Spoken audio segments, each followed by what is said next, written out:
So I'm really excited. This has been something that I've been dreaming about for the last 4 years. The reason I became a teacher was I knew there was like a problem with engagement in education. I knew there, people were not having fun, teaching. People were not having fun learning. This is just my solution.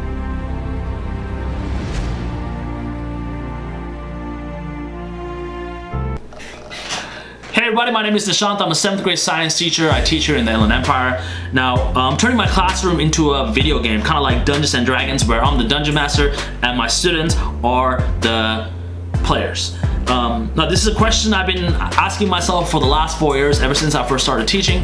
Is it possible for me to turn my classroom into a video game? And if so, how would I do it? And over the last 4 years, I've been doing small experiments on kind of designing small parts of this game and testing it out with my current students, and then kind of like letting it go and then letting it marinate and just like writing down what I learned.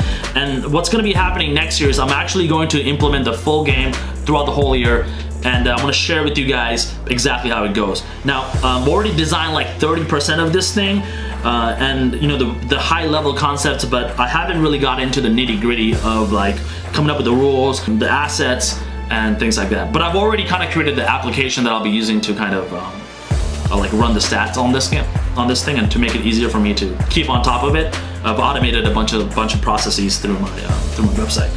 So this first video, there's going to be a series of videos that I'm going to be putting up to kind of explain what this game is and what are the rules and like the design principles of it, and hopefully you guys can kind of participate and help me make this game even better. And the cool thing is, when I actually start going back to school, I'll be sharing with you guys exactly how this is going, and I'll be giving you guys like a peek into what this looks like in a classroom. And if you like it, you can use it for your own classrooms, and maybe you can come up with your own version of this. And hopefully we just try to have some fun, put something out there that that's kind of new that people haven't seen before, and also to engage our students. This first video is on the requirements of this game. So like, whenever you design anything, whenever you come up with a system, whenever you're designing an application or telling a story or doing anything, you gotta come up with the requirements. What do you want this thing to be able to do, right? So this first video are my own requirements that I came up with, and I'll be adding more later maybe, to help me design this game in a way that will actually achieve what I want to achieve in my classroom. So the first thing is that I want this game to be turn-based. So basically what that means is like I have 6 periods a day, and they're the same students in each period. So what I want to do is I want to make sure that each period gets 1 turn per day. Maybe like Monopoly, where like each person goes, the dice goes around the table, and each person gets a turn. And there's even a mechanic in Monopoly where you can lose a turn if you can go to jail, right? And that's a pretty powerful mechanic, and I want to include that into my game.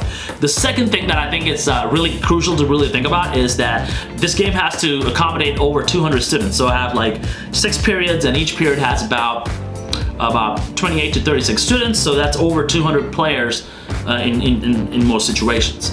So how do you get all of them involved in a game without having to use too much time, right? So each student can get a turn, but that just takes too much time. My goal is to only spend about 2 to 5 minutes a day on this game, and it's just a way to and those 2 to 5 minutes, it's going to probably give, if I'm doing this correctly, going to give an engagement a level that's well worth those 2 to 5 minutes, right? As far as how much ownership the students will have in my classroom, and how much motivation they'll have to actually do well, because I'm gonna tie this game to their success of learning science as well. But more on that later. This first video is just on the requirements for this game. First thing that I think is crucial is to organize each period into its own team, and then in between, within that huge period team, there should be smaller teams of maybe 5 to 6 groups of students who are kind of like in a clan, and those individual students in the clan should kind of have their own stats as well, and all those things come together. So I want there to be cooperation and competition in several different levels as well. So the students will be competing with each other within a classroom, but then they'll also be competing with different periods. So, you know, period 1 will be competing with period 2 and 3 and 6 and all those different periods. They'll be competing, but then individual students in period 1 will be competing with other students within that same period. The next thing is I want there to be cooperation between students in the classroom, and then also between the different periods in the classroom to achieve certain goals. And competition and cooperation together is what creates like a really cool dynamic.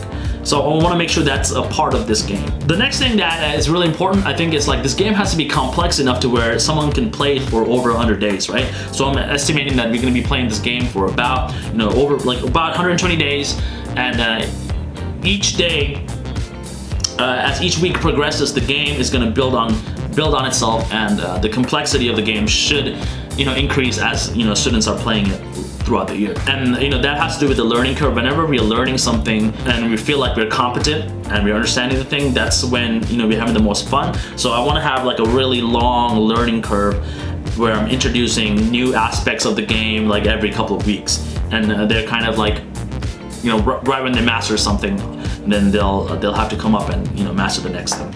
So it has to be like a long game, and by the end of the year, students should be feeling like really good about, you know, having been able to do this thing. The next thing that I think is super important is to balance the games to where, you know, no one student is able to, you know, be super successful in the beginning and get like a compounding effect on their success. So, or like one team is able to be super successful or lucky, and then no one else can catch up to that team or that period because, you know, that's just the way the game is set up, to where the winners will keep, you know, winning.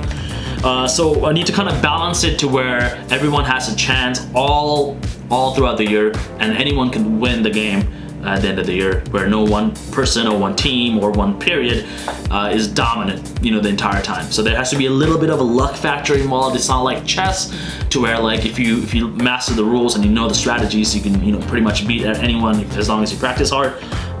There should be a little bit of a luck factor involved, and also the rules should kind of prevent people from, you know, getting a huge compounding effects later on during the game. The last part of the game that I think it's important to keep in mind when I'm designing it is I want to create a narrative around each of the players' turns. So like maybe every week I'll do an update, like a global update on what's happening, and through a story, and I'll include each period and maybe like highlight a team or individual student during the story, to where they'll kind of feel special about their accomplishment for that week. The last thing I kind of want to talk about is like my influences. So combining Dungeons & Dragons, Civilization, and StarCraft to make this game. Stay tuned. I'm going to be making more content around this concept. I already have it kind of planned out, and but some of it will be brand new. Some of it will be something I'll be making up as I go. Some things I'll be researching, and hopefully you guys could even participate and you know, leave some comments, or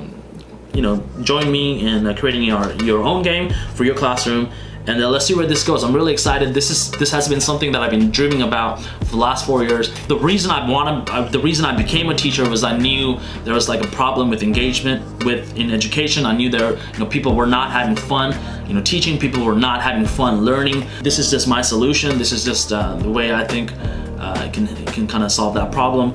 And hopefully, you know, more people will try it in their class if it's successful. So. And if it doesn't work, then it doesn't work, but I'll keep trying it. All right, you guys, thanks a lot. I'll see you next time. Bye. And if you haven't subscribed, subscribe. I'm gonna be making more of these episodes coming up. I'm actually gonna record the next video for this series right after this video. So I'll see you guys next time. Bye.